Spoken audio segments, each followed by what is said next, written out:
جب حضرت غوث اعظم رحمۃ اللہ علیہ کے سجادہ نشین نے پاکستان کی زمین پر قدم رکھا اور خصوصی طور پر شہنشاہ فقر حضرت سخی محمد نجیب سلطان باہو کی بارگاہ میں حاضر ہوئے تو یہ ایک عظیم روحانی منظر تھا جسے الفاظ میں بیان کرنا مشکل ہے۔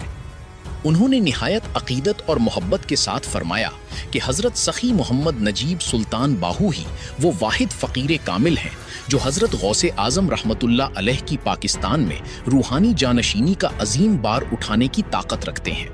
انہوں نے بتایا کہ ان کا یہ سفر شہنشاہ بغداد حضرت شیخ عبد القادر جیلانی غوث الاعظم رحمۃ اللہ علیہ اور حضور سلطان العارفین حضرت سخی سلطان محمد باہو کے خصوصی حکم پر ہوا ہے، اور یہ کہ وہ اس مقدس ذمہ داری کو سونپنے کے لیے حاضر ہوئے ہیں۔ سجادہ نشین بغداد شریف نے حضرت سخی محمد نجیب سلطان باہو کی روحانی عظمت اور ان کی پاکیزگی کی تعریف کرتے ہوئے کہا کہ جس طرح آپ اپنے جد امجد حضرت سخی سلطان باہو رحمۃ اللہ علیہ کے 10ویں نسل کے جانشین کے فرائض نہایت عزم اور اخلاص کے ساتھ انجام دے رہی ہیں، اسی طرح حضرت غوث الاعظم رحمۃ اللہ علیہ کی پاکستان میں روحانی جانشینی کی ذمہ داری بھی آپ پر ہی واجب ہے۔ آپ کی بے مثال تقویٰ، روحانی بیداری اور معرفت کی گہرائی کو دیکھتے ہوئے یہ واضح ہے کہ آپ کے علاوہ کوئی اور اس منصب کی عظمت کو سمجھنے اور اس بار عظیم کو اٹھانے کی اہلیت نہیں رکھتا تھا۔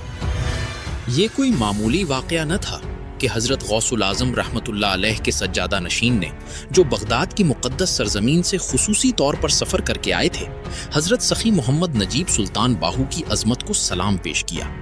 انہوں نے اپنی مبارک پگڑی جو انہیں اپنے جد امجد حضور غوث پاک سے روحانی طور پر عطا ہوئی تھی، حضرت سخی محمد نجیب سلطان باہو کے سر مبارک پر رکھ دی۔ یہ اس بات کی علامت تھی کہ حضرت سخی محمد نجیب سلطان باہو کتنے بلند مرتبہ، عظیم ولی اللہ اور فقیر کامل اور روحانی مرشد ہیں۔ یہ واقعہ نہ صرف حضرت سخی محمد نجیب سلطان باہو کی عظمت اور بلند مرتبے کی گواہی دیتا ہے، بلکہ ان کے روحانی مقام و مرتبے کی تصدیق بھی کرتا ہے۔ یہ لمحہ تاریخ کے صفحات پر ہمیشہ کے لیے نقش ہو گیا جب اس دنیا کے سب سے بڑے 2 آستانے کے وارثوں اور عظیم روحانی ہستیوں کی ملاقات نے عرفان و محبت کی نئی داستان رقم کی۔